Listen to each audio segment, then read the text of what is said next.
My name is Richard Taverner. I'm the chair of the Herts Beds Constructing Excellence Club and also director of RDT Architects. Good afternoon to everyone. I'd also like to introduce our speakers as well. We've got Kevin Cohen, who is the Managing Director of MACE Develop, who'll be talking together with Dave Wells, who's the Regeneration Manager at Stevenage Council in connection with Stevenage and SG1. Couple of housekeeping bits. I think that the presentation is being recorded and it will be available later after the presentation for others to view. And also, if you have any questions, what we'd like to do is to ask you to put them into the chat function.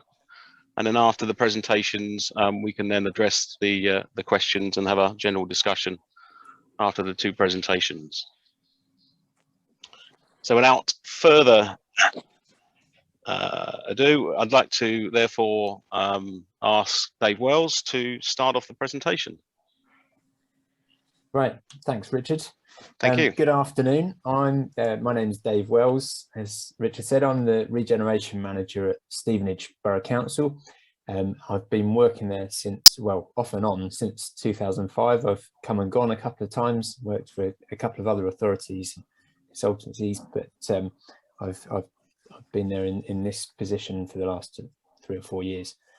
And we thought we'd just give you, I'm very grateful for being asked to come along and talk to you along with Kevin from MACE. We thought I'd come and give a bit of context, basically talk a little bit about Stevenage and the town centre regeneration, some of the challenges and opportunities we're facing, and some of the projects we've got on the ground, or the ones we're planning. And then Kevin would come in and give a bit more detail on the SG1 proposals specifically. So if I can just share my screen, if I can. Here we go. Can you see that, Richard or Rachel? Yes, that's fine. That's perfect. Yep. Excellent. Thank you. Okay. So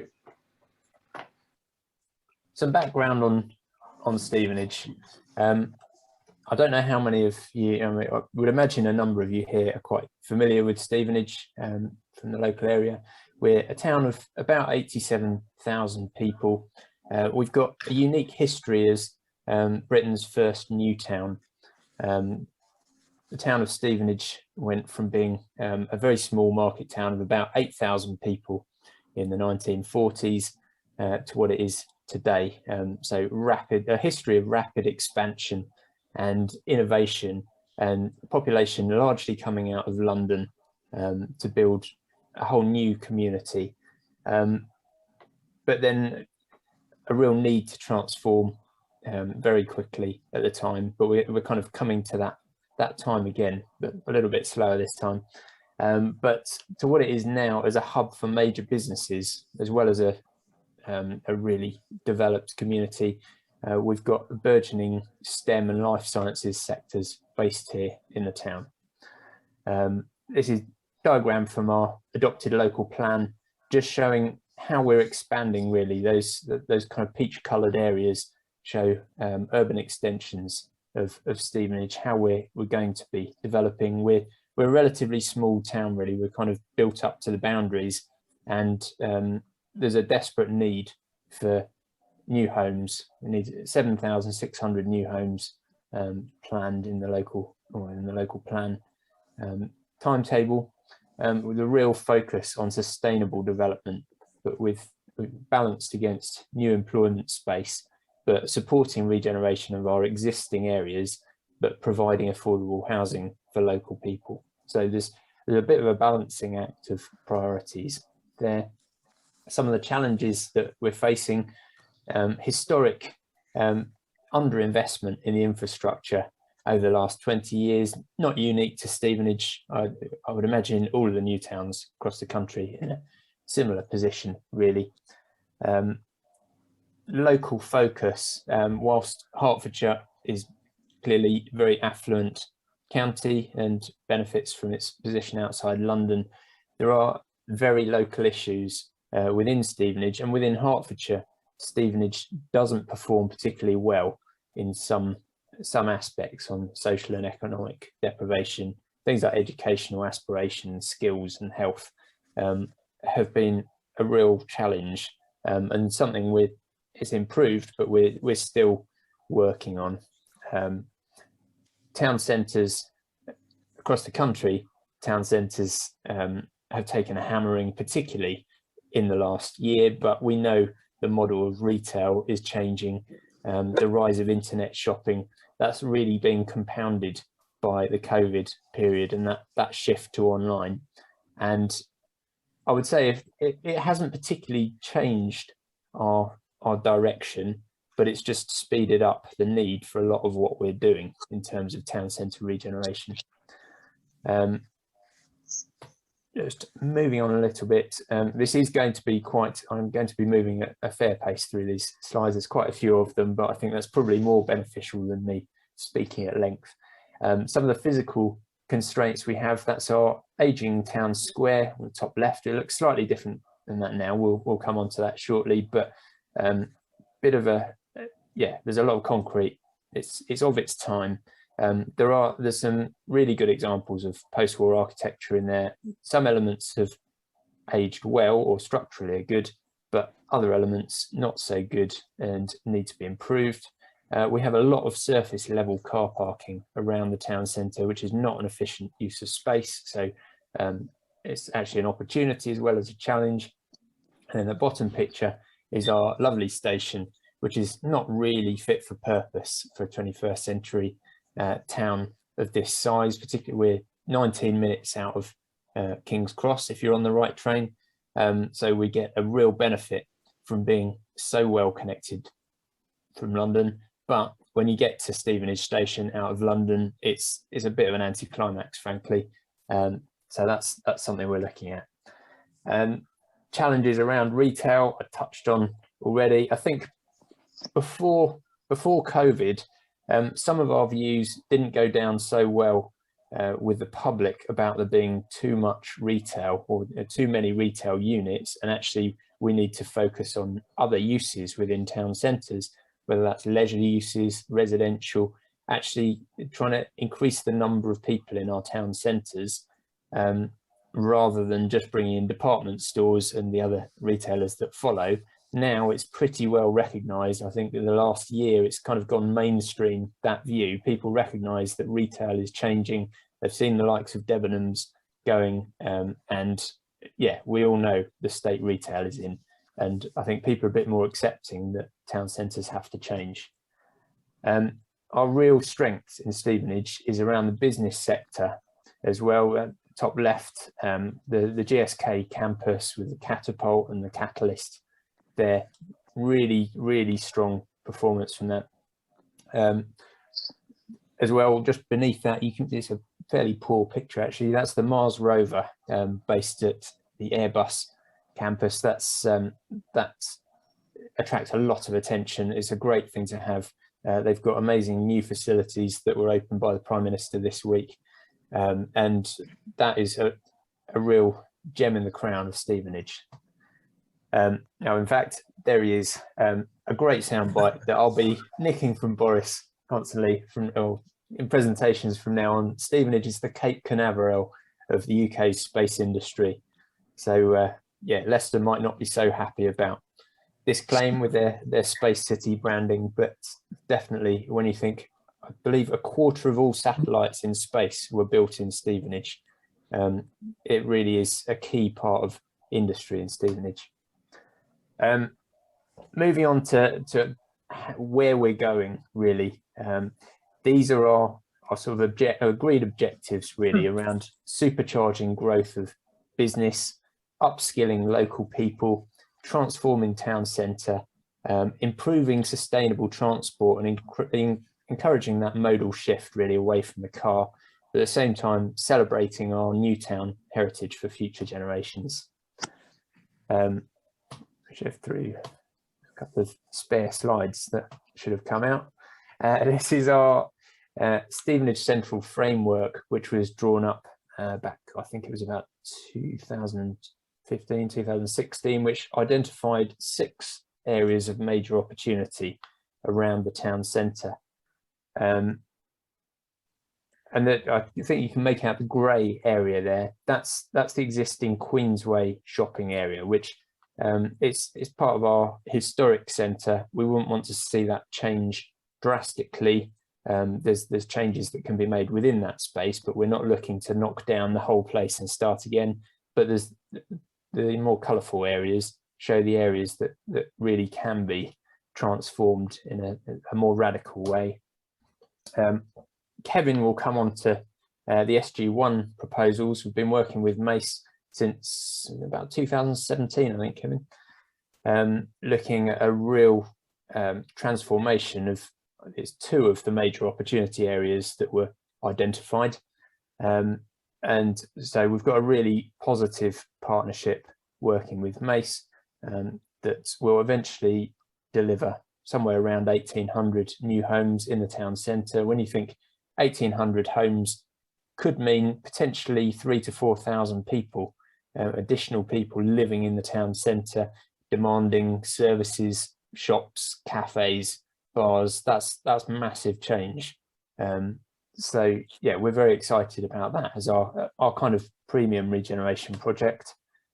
Some of the other things we're working on though, this is a project that's just coming to fruition with the Reef Group, Queensway North, it's called, which was basically taking a slightly shabby shopping precinct or building of shops that it wasn't really fit for modern retailers.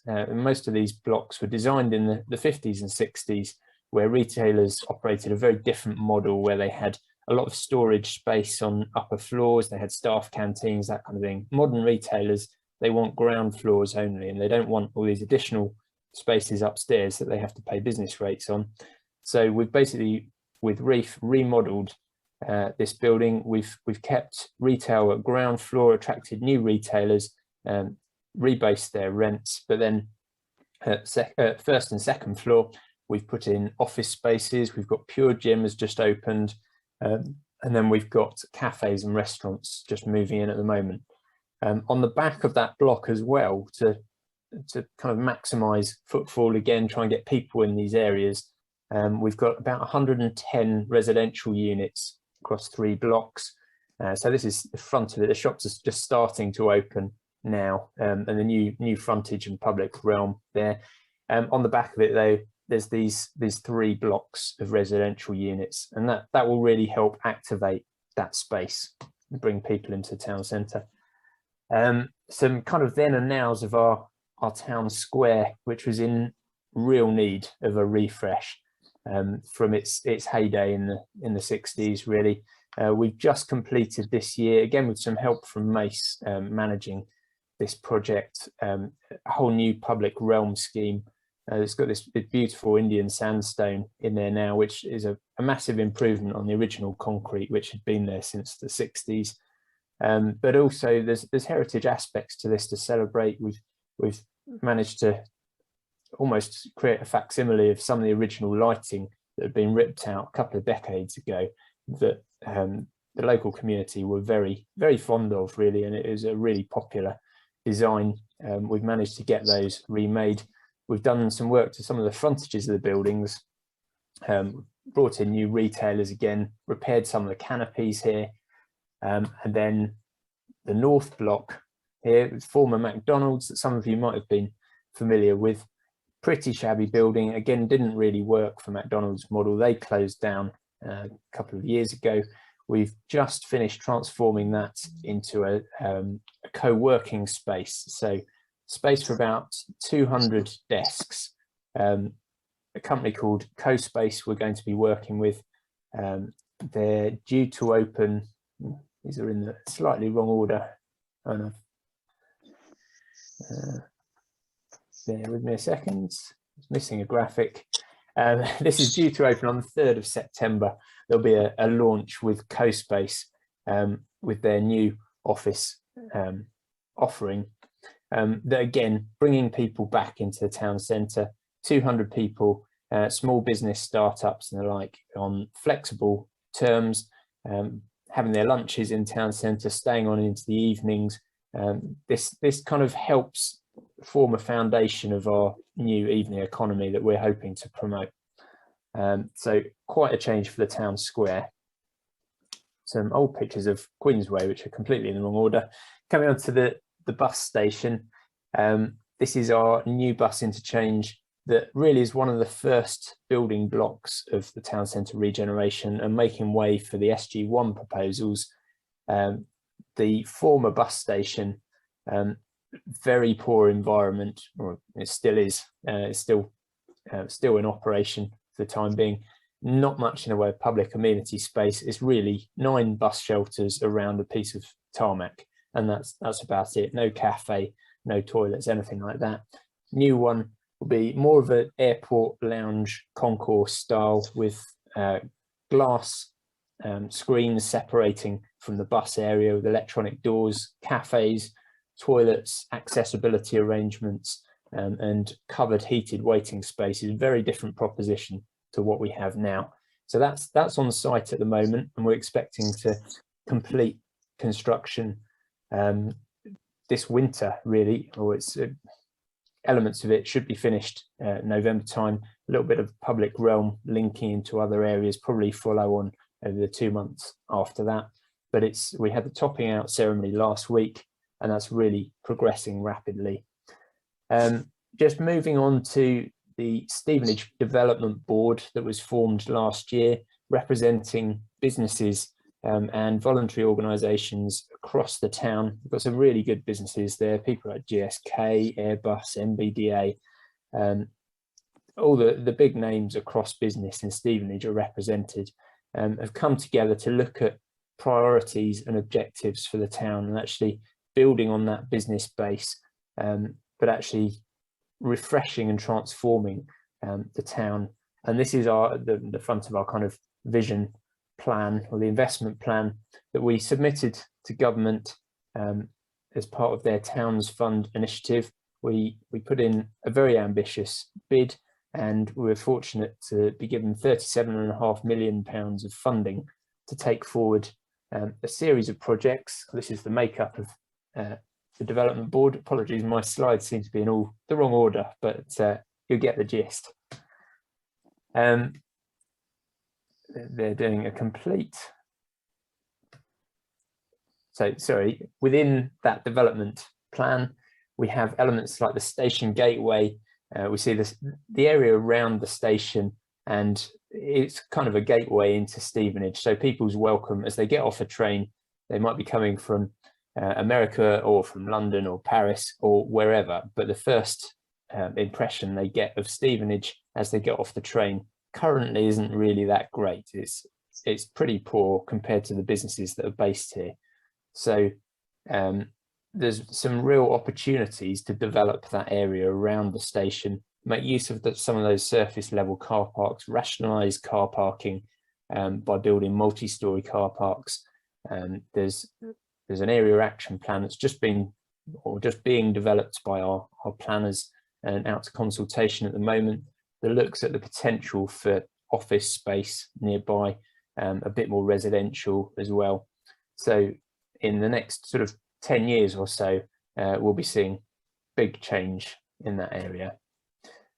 This is just a plan, just to orientate you. This is from the eastern side of the town centre, so around the town centre gardens, looking over the town centre. Basically, all of the areas that are shaded are elements of the town centre that are being affected by regeneration in the next sort of 5 years, 5 to 10 years. So Kevin's SG1 scheme is part of the blue, or actually the reef scheme as well is there in blue. So their projects that are on the ground now are in blue, and then the kind of mauve and pink ones are sort of following on in the next phases of development. So as you can see from the blue ones, there's a lot going on or just about to go off now. Some of these sites are just coming up to demolition stage at the moment to sort of enable that development. But over the next 2 years, I think it's fair to say a lot of the town centre will be a development site.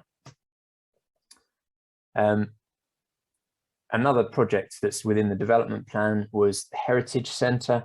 This is really about capturing and celebrating that original new town spirit. As Britain's first new town, we're trying to develop basically a heritage centre for new towns, really. So it should be the National Heritage, or the National New Towns Heritage Centre, effectively, which will be part of our public services hub that will go right into the town square, joining up with things like the library, health services, council offices, that kind of thing, all in one space as a footfall driver.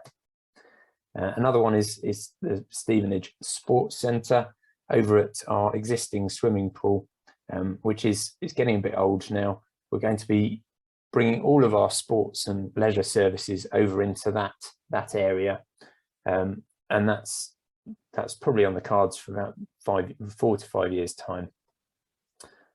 Another one, if you're familiar with Stevenage, you're probably aware of the cycle network that's already in the town. We've got I think it's about 45 kilometres of segregated cycleway, which is a real asset for the town, particularly as we sort of focus on moving away from car travel. But it's sadly not used anywhere near as much as it could be. And our figures for cycle to work trips aren't that different than other towns around that just don't have that cycle infrastructure. So we want to improve that and make it more attractive to people to use, whether that's kids going to school or people going to work. And that's something that's going to come forward fairly shortly. Another one is the technology centre. Again, trying to sort of bridge that gap, that mismatch between educational aspirations and then what the employers want, and actually being able to employ local people.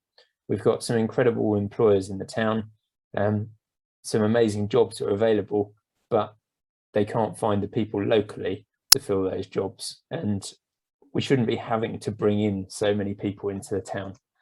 So there's all sorts of opportunity there. Levelling Up Fund, that's kind of the next round of bidding. We've got a bid into government at the moment for, I think it's just over £19 million. And the 3 areas we're kind of focusing on there are about town centre regeneration in terms of public realm and cycle links and making it a more attractive green kind of space. Then the healthy hub, trying to improve health aspirations within the town, and that's linking with the sports centre. And then sustainable employment. You might have seen, this is a clip from, I think it was 2 weeks ago, the Financial Times, excuse me, unusually for us, we made the front page of the Financial Times with this great story about GSK developing the rest of its site to create up to 5,000 jobs. And that is huge news for the town. And I believe it will put us, or in terms of life sciences, will be second only to Cambridge and ahead of Oxford in terms of space available for the life sciences sector. So really good news for the town. More of the same, really, this life sciences campus that GSK will be developing further. They're already a massive employer, but this could unlock a further 1,800 jobs, and that fits with our levelling up bid and actual investment in infrastructure to the area. And I think that neatly is time to hand over to Kevin to talk about the SG1 development. So I'll stop sharing. Excellent. Thank you, Dave. Over to Kevin. Over to me. Thank you, Richard. Afternoon, everyone. My name is Kevin Cowan. I'm the Managing Director of MACE Develop. You may know MACE better or be more familiar with some of our work as a contractor or a consultant. So projects like the Shard, delivery partner for London 2012 Olympics, and the Legacy and Transformation Battersea Power Station. MACE Develop, it was formed around 13 years ago as a new part of the business, and we're very much the property development arm of the business. So we buy land, we put equity funding into development projects, we raise finance and funding through investors, debt funding through banks, forward funding through institutional investment markets. We We develop out projects, we design, get planning consent, develop out. Sometimes we exit on completion, depending what the project is, and on other occasions we hold and operate those assets. We were delighted in 2017-18 to be selected by Stevenage Borough Council as the development partner for the town centre, SG1.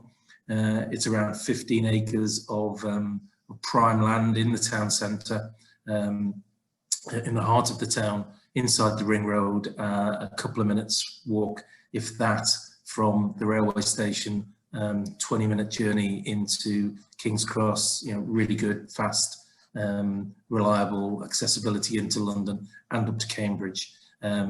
So we started that journey as the partner a couple of years ago, and we recently, in January this year, in fact, after a long piece of local engagement with the community and with businesses, we secured our planning consent for the SG1 master plan, and that was an outline consent, and we've got detailed consent for our first phase, which is around 750 homes on 2 sites in the town centre. We're currently just working up proposals for with the council to demolish and clear those first 2 sites, and we're hoping to be on site in anger, so to speak, with new homes starting by the spring of next year. So we've made quite a bit of progress in the time since we've been there, but we're actually now looking at starting to see things come out of the ground.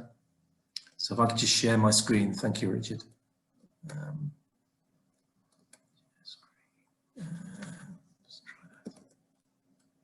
Okay, can everybody see that? Yep, I can see that. Good, good. So SG1, what is it? Well, Dave's given you a pretty thorough overview of all the great things already happening and planned in the town. Why was MACE attracted to this particular opportunity? Well, firstly, when we met the council, we knew that regeneration of the town centre was their #1 priority. So that appealed to us, that it was top of their agenda. There'd been failed efforts in back in 2007-8, where a developer had been appointed for a retail-led regeneration of the town, and of course the recession that hit around that time really put paid to that. And it's great that well, it's sad that it's taken so long, but now fantastic that a new proposition to regenerate the town centre has actually come forward. The key to this, really, this diagram flows back to what Dave was saying about the life sciences sector and what's going on in the town and the great employers. I mean, Stevenage sits bang in the middle of the golden triangle between Oxford, Cambridge and London. It's got connections, up to Cambridge directly and down to London, and is really brilliantly placed to develop those assets going forward. Again, I won't repeat some of the things that Dave said, but that 87,000 population is due to grow to about 105,000 by the middle of the 2030s. And in order to do that, it needs high quality homes,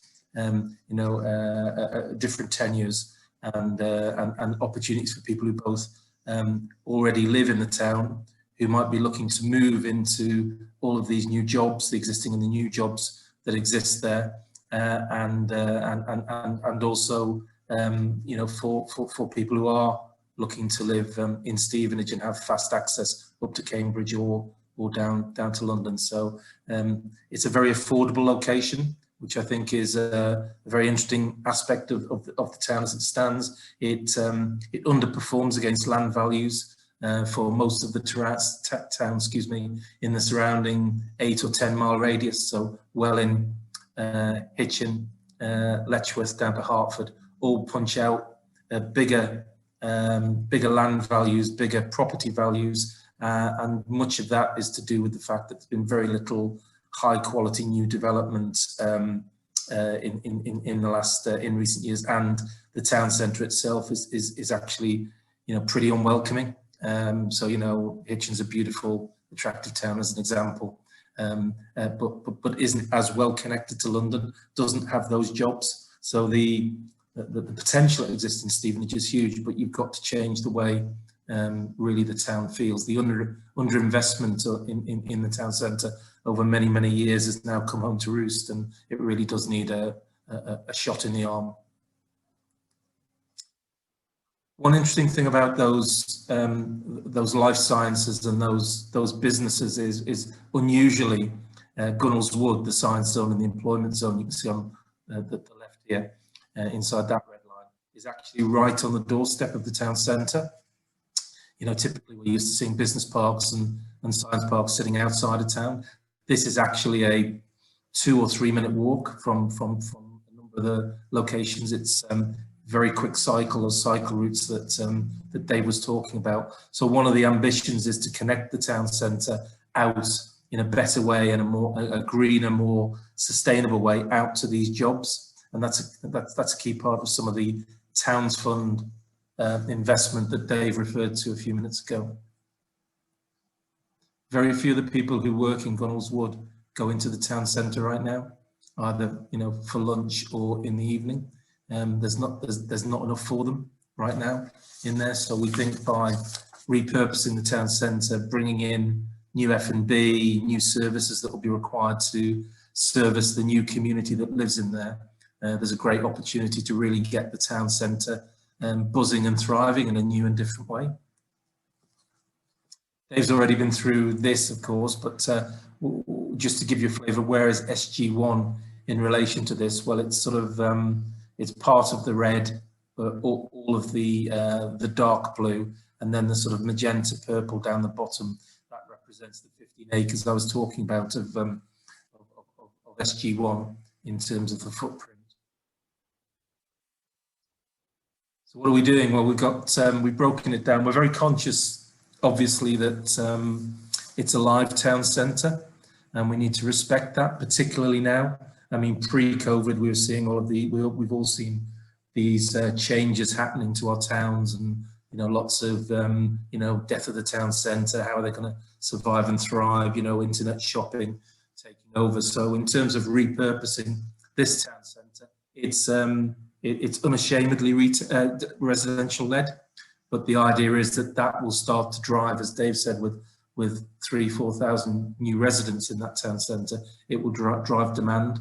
People will spend in the town centre, and it will have in our view, it will have a sort of flywheel effect in terms of driving both support for existing retailers and existing businesses in the town, and bring some hopefully exciting new ones into the town centre as well. So a big part of what we're doing over the next 10 years is really based on how do we keep the town centre alive? How do we keep existing businesses and access into the town centre going? So it's quite a big logistical exercise that we've had to really work through here as to what order of play we would use in terms of a phasing plan to bring this thought forward at the quickest possible time. So what you can see here is 10 development plots, a start on site, as Dave said, which has already happened with the advanced works and the town centre kickstart works last year and into this year,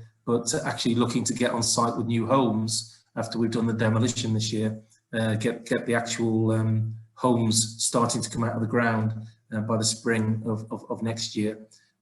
We're starting on top left and bottom right, plots A and K that you can see there. And the reason for that is quite simple. We can get at them quickly. One was an old police station owned by the county, which was acquired and is now oven ready for development. The other top left was called Swingate House. Is a 5 or 6 story office block that was occupied by the central CCTV control room and a number of charities which have been carefully relocated, and so that we can actually then get at that site and get on and get things moving. We'd like to build quicker than 10 years, but we, as I say, have to be conscious of the need both to sort of develop the sites out well, but keep the town centre alive and kicking through the period. So that's been a big focus of our phasing and logistics proposition. What we have done this year with our partnership with the council is we've actually agreed acceleration of a key part of the development. So there's a new public services and community hub. Dave referred to the Heritage Museum coming forward.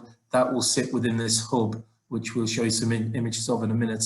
And the idea of the hub is that it will have a brand new public library, a new health centre. It will have rationalised council offices above it.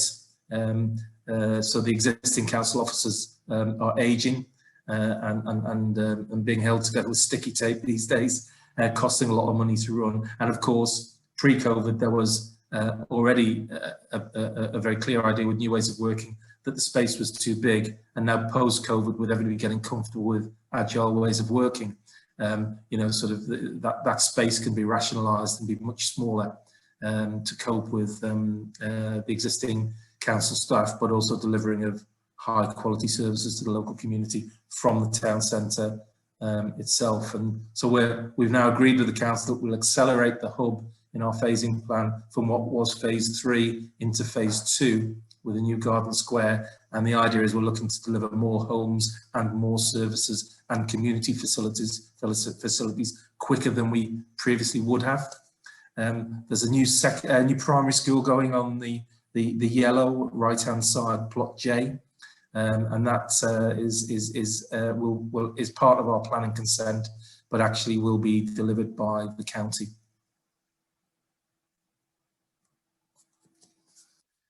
Just to give a flavour of some of the key moves that we've got in the master plan, the idea is that we start to create buildings around new public space, new green and more biodiverse public open space. I said earlier about what we really need to do with Stevenage Town Centre is transform it from what's quite a tired and attractive place at the moment into something that feels, around placemaking just feels more attractive, more welcoming, will actually be great in terms of a place where people will want to live, where businesses will want to operate, and really sort of, look at the sustainability aspects of a new modern urban town centre living.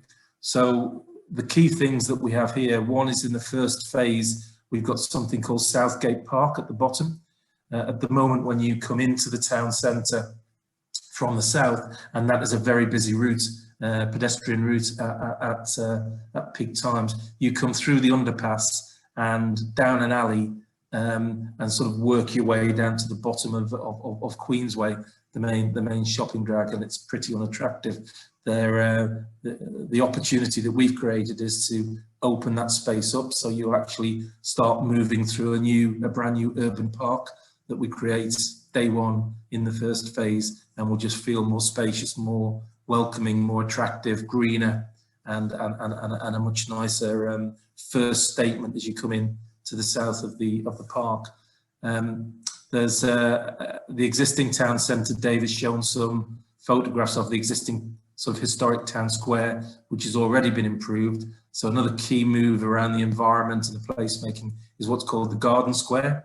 So when which is next to the existing historic town square and will be overlooked by the new hub. So the idea is that this will bind the heart of the town together around this new public space, the existing public space, and the new services. And the key there is that for the garden square is the work that the council have been doing to move the bus station out of its current location, move it onto the ring road next to the railway station as more of a transport interchange, still within touching distance of the town centre, but actually in a much better location, both for people, moving between transport sort of options, but also when we won't have diesel-filled fumes, which we've got at the moment with that bus station sitting in the middle of the town. We've also got a thing called the arrival square. Again, at the moment, when you come into the town, for those that know it, you typically, if you come off the train, you cross over the bridge over a 6-lane highway. You go through quite a dark tunnel between the theatre and the dry leisure centre. You go down a ramp past 2 surface car parks. You work your way, if you've still got the energy, around the bingo hall, down into the diesel-filled bus station, and you might just about make the town centre, but it's just not a great first impression of the town. So we're looking very carefully through what's called the Arrival Square, which is a new public space being delivered in the first phase outside one of our first phase residential developments, and a thing called the Boulevard, which actually will be a direct visual link and physical link between the existing town square and the bus station and the train station. So when you arrive in the town, the idea of this east-west connection that we're creating is that you can see where you're going and you can travel down that route, and it's much more direct and hopefully much more appealing for people coming into the town. So public space is a key part of attractive and generous public space, and public realm is a massive part of our proposition. This is just showing you an aerial view. It's just showing some of the height, bulk and massing. So in the main centre at the moment, we're keeping things very respectful. We've been working hard with Historic England to make sure that we are able to have something that respects the original 1950s new town that was put there. We don't want to bring a sort of cookie cutter anywhere, any place sort of residential development into the town. So that's a phone coming in. And then further to the south on the ring road, we've actually got a bit more height and a bit more density. So in the centre, 4, 5, 6, going up to a maximum of 9 or 10 stories outside the town centre. You know, we're definitely pushing a little bit higher, just to make sure that we can get the urban design principles right about where we can achieve some height and where we certainly don't want to. So this is frozen on me, apologies.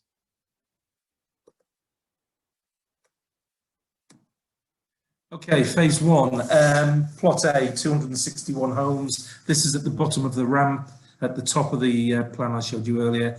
And this will be the first scheme to come out of the ground. The Arrival Square you can see on the right hand side, and this is all about binding together all of this new public realm. So the work that we've been doing with Dave and the team at the council has all been about making sure that we have a palette of materials and ideas about how we start to stitch these public spaces together over time, so it's cohesive and it feels like it's you know, it's integrated into the town. So you can see there, that's apartments. We've got some new, you know, limited new retail down below. We don't want to compete with the existing town centre, you know, albeit only 1 or 2 minutes away. But you know, in terms of the retail provision, but we have got around 40,000 square feet of new ground floor retail that will be coming through, you know, in the master plan. This is that's the Southgate Park I spoke about a minute ago. So this is this idea that you come through an alley at the moment into the town, that we're opening this out. There's an existing pond that's hidden. You probably wouldn't know it was there if you walked around the town. So we're going to bring that pond in as a feature into this new landscaped public park at the southern entrance. And to the right hand side of that, in terms of mixing up the 10 years, we're bringing forward in the first phase a new build to rent block. So again, thinking about some of the demands that we know from those discussions we've had with GSK, Airbus, MBDA, of a lack of residential options for a lot of their workers in the town at the moment. So that will be a professionally managed build to rent block as part of the first phase, again allowing us to mix up the 10 years in such a way that we can keep the development moving at pace. On the left hand side of this, you'll just see some of the commitments we've made around social value in terms of new construction jobs, non-construction jobs, the amount of consumer spending power we expect new residents to be able to pump into the town centre, the net gain of green and open space that we're bringing through, and our commitment to apprenticeships and jobs as part of this. So some real big benefits that we hope to bring to the town over that sort of 10-year programme. This is the garden square I spoke about. On the right-hand side of what you're looking would be the new hub, the health centre, the library, the heritage museum, the council, or the new civic offices and customer centre. So this is all part of this idea about repurposing the town centre. You can see it's got that direct connection to the existing clock tower and the listed elements in the existing town square. And if you continued down this route, that would be the boulevard going from the, so you would directly see from the station when you come off the train, you would directly see all the way down that new boulevard, all the way to the to the historic clock tower. So that's a really important part of our proposals. We've got about 1.5 million square foot of mixed use going into this, so it's not just residential. It's a whole range of other uses. There's 1,860 new homes in total on our planning consent, and as I say, the hub will sit overlooking and feeding into this new garden square. Just to give you a sort of flavour of what that means, that's the existing view of the bus station, and on the right hand side is and below is actually what that will turn into. So it's quite a radical transformation of the centre of the town. So that's the heart of the town today. Circling around the bus station, you can see the existing clock tower and existing sort of town square at the top right there. And this is just an artist's impression really of how that will change into more of an urban environment and landscaped, hopefully attractive, sustainable place for people to live and work and enjoy. Dave mentioned briefly the wider Towns Fund work, and what you'll see here is towards the top is SG1 as a completed, when it would be a completed development. The red and the yellow that we've got here are the new Matalan development that's just starting on site now. So Guinness Partnership are also in the town building homes, and that's due to start, or is starting around about now. And there's existing surface car parks, and Dave talked a little about moving some of the dry leisure and all of the leisure over to the existing town park to the north, and that will open up this opportunity to develop in and around the station, which is the yellow down the bottom, and the funding that has been secured by the partnership, the 37.5 million of Towns Fund, is all helping to drive and bring forward that that part of the town centre. Dave's already spoken through, I think, this bit, so I won't repeat what he said. You can just see there on the left the lighting that we've recreated, which is the original 1950s lighting that was lost to the town. When we first arrived, one of the things that we discussed with the council and Dave and the team was the need to animate the town square. It was prior to this work, it was very dark, very, even at 5 o'clock on a winter's afternoon, wasn't a really pleasant place and space to walk through. It was very poorly lit. So it's already, with those kickstart works, looking far more attractive and far better than it did. Just a quick overview of the two phase 1 sites. The left hand side is Swingate House, plot A, that I spoke about, where we're going to be putting the 261 apartments in the first phase. So it will be the building that you can see there is due to be demolished shortly, and we'll also be developing on the car park that you can see there. On the right hand side is plot K, the build to rent at the southern end of the town, and that's the old police station that's been derelict and vacant for several years. Just seeing if that's stuck again, apologies. It is.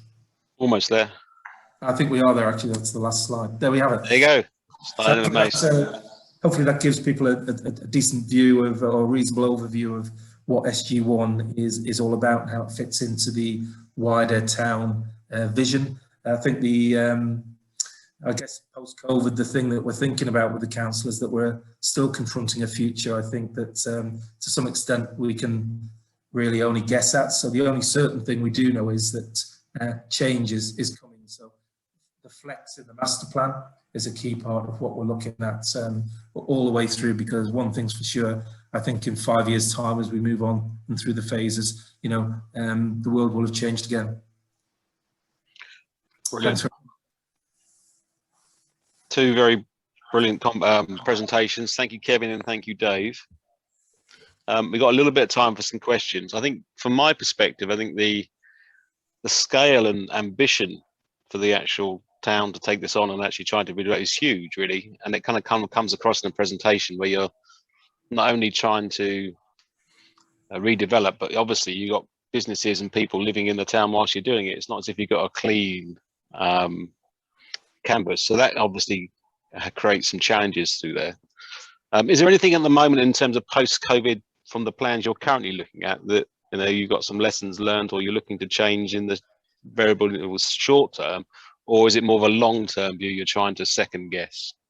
I think it's a medium-term view, Richard. Actually, it's sort of constantly on our mind, because when we put our planning application in, it was pre-COVID.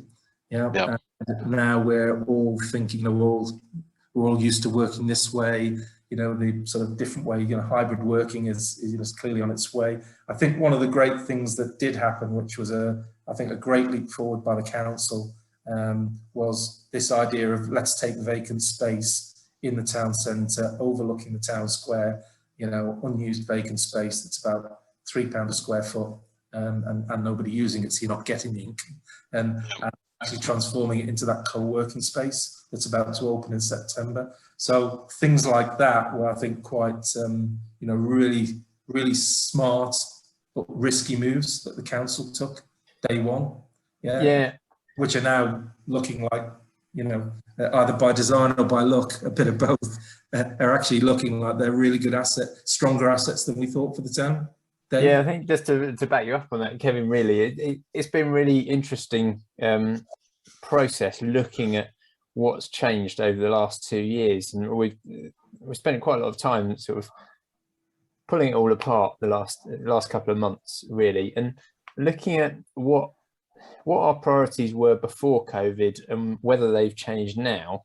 We're actually thinking it hasn't really changed our objective. The challenges are still there, but a lot of them have just been compounded by COVID. So we haven't actually changed any of our projects or decided not to do any of them because of COVID or because people are living a different way, but actually it's added impetus to them, if anything, and actually we've had to speed up some of them.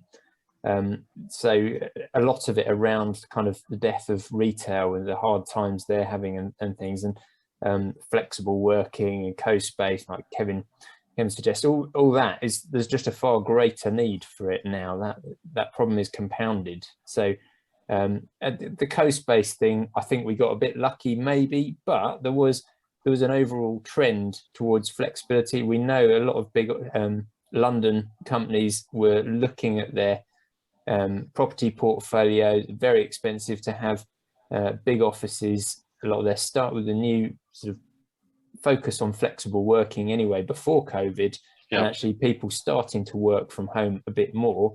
It made sense to actually have smaller offices out of London, potentially provinces, and obviously we've got a strong business base here anyway. So for some of the big businesses in the town, it makes sense for them to have smaller offices.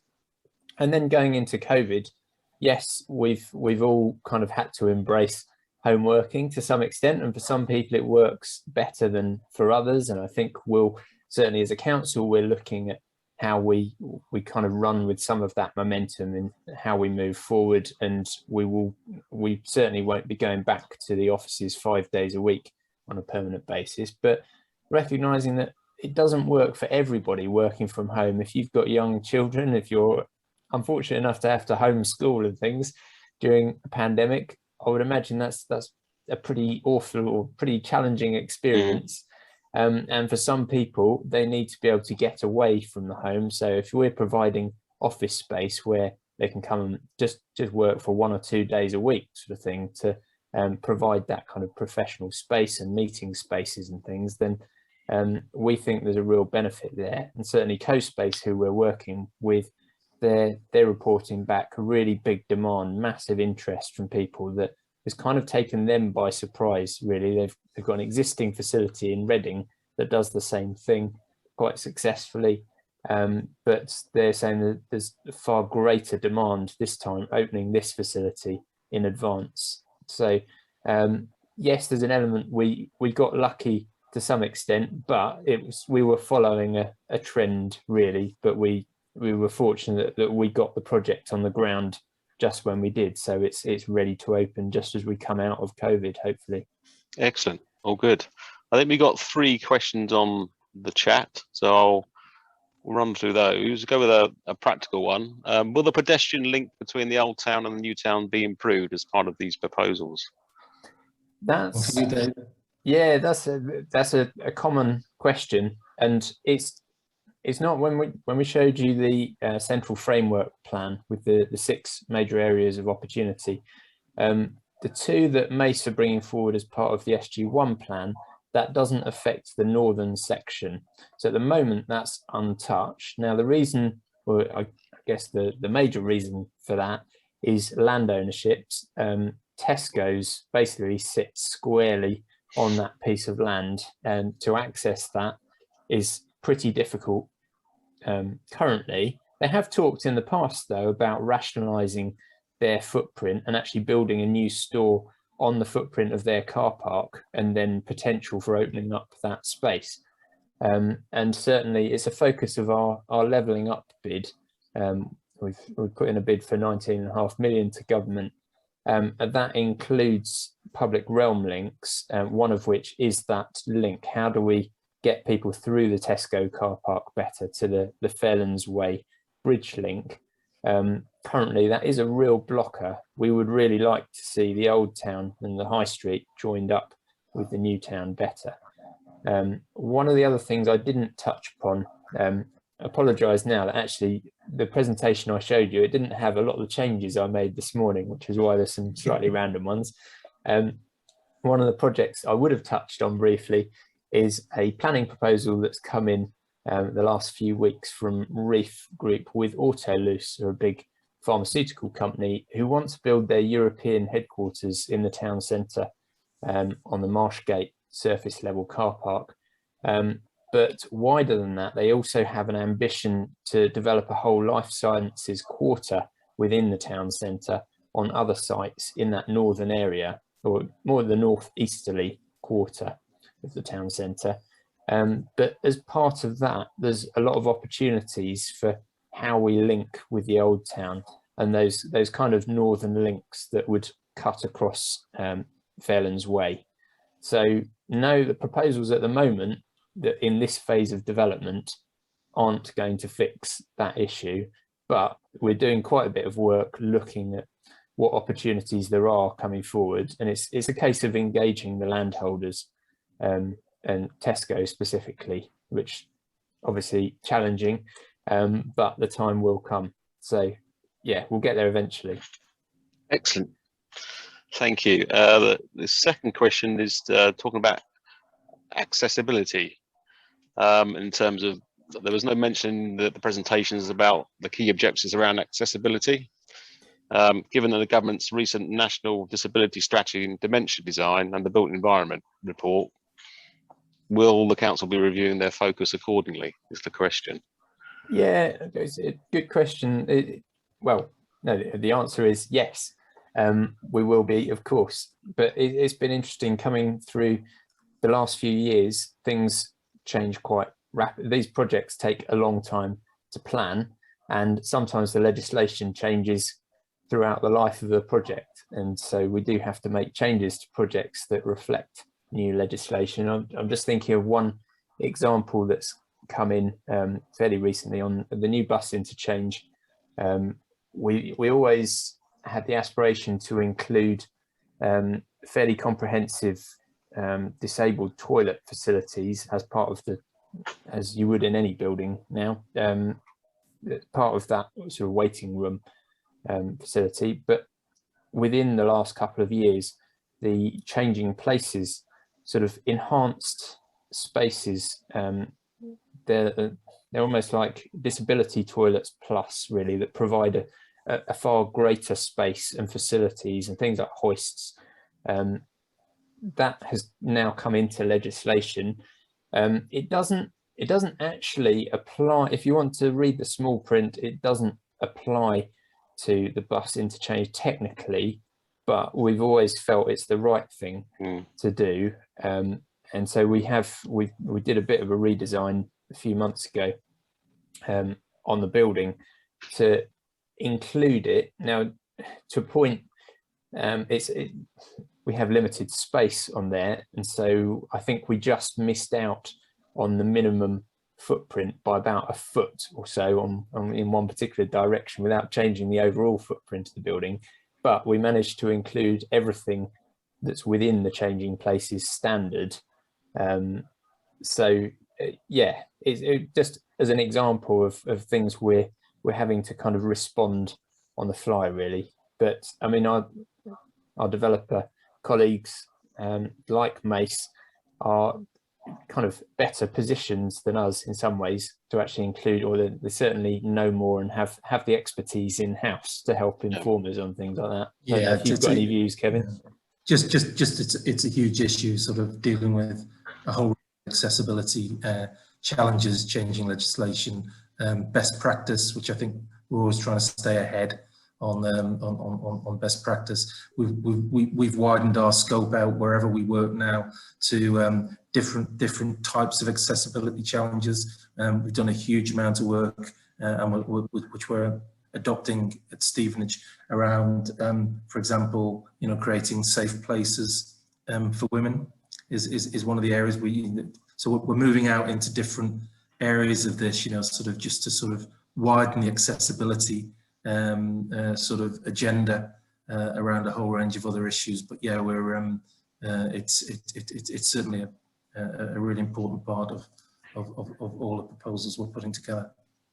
Excellent, thank you for these answers. And the final one on the chat, and probably not whether you've got time for this one, is how sustainable will the developments be?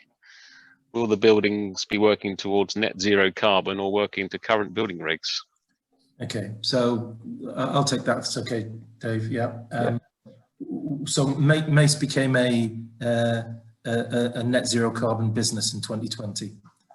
So we've been working towards this for a number of years. So that means in all of our operations and everything we do, we are an accredited, certified net zero carbon business. All of our 5-year plan, which any of you can see online, 2021 to 2026 business plan, we've got we're redefining kind of the boundaries of ambition. Sort of, we want to be, and already are, we think, but want to be in terms of an industry leader in a whole range of areas, and one of those is pursuing a sustainable world and looking at how we can be an industry leader and setting new standards around this. We talked earlier about Stevenage, I guess being sort of proud and pioneering as a new town, and one of the things my chief executive is pushing in particular here is to say we want to get to net zero carbon quicker, and show the industry how it's done. Currently, our first phase is pumping out over 30% better than the new Part L on regulations, where we're using decarbonised grid. We only purchase clean, zero carbon energy for all of our operations. Back to what I said earlier, and we're also driving and have been delivering around the country new ways of working in the technology about how we build homes. So off-site manufacturing, what we call construction to production, which we've been building in a number of areas. We're currently developing on one of our sites 2 prototype net zero houses, So that's a piece of work we've been doing, supported with and by Homes England in terms of MACE moving into a more significant, what we would call a housing disruptor space, so we can start to deliver new homes at pace and scale using new technologies, digitally connected, and obviously high quality being at the heart of it. But net zero carbon is a place we are moving towards, and as I say, it's a massive issue in the industry, and we are working with the Construction Leadership Council and with our board to make sure that we're leading that out. Excellent. Thank you very much. I think we'll probably draw it to a conclusion now. I would just like to say a big thank you both to Kevin and Dave for your time today and your presentations. I think it's been enlightening in terms of what Stevenage are trying to do and aiming to do over the years. As we kind of talked before the presentations, it'd be good to kind of have a regular catch up, maybe on a yearly basis, where we can see the progress that you have made in the last year, what you've learned.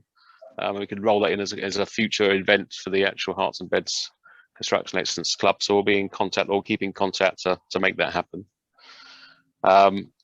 Just a couple of other things. If any of the people who attended today would like a certificate for CPD, they can get in contact with us and we can arrange for that to be issued. I'd just like to remind people of membership. We are seeking membership, so those who would like to join, if you want to contact Marion, we'll start that kind of process, and we're looking to start out the membership in September time this year. And also forward on and make your colleagues aware of what the Herts and Beds Construction Excellence Club is doing in this area now, bringing together professionals to share best practice and knowledge. And then finally, our next event is scheduled for the 22nd of September at 3:30. We have details of that, and that will be Kevin Thomas talking about integrated project insurance. That's going to be really interesting to see how Kevin has actually developed that over the last few years. And that kind of draws it to an end. Thank you very much for everybody attending, and hopefully see you next time. Thank you. Thank you. Thanks.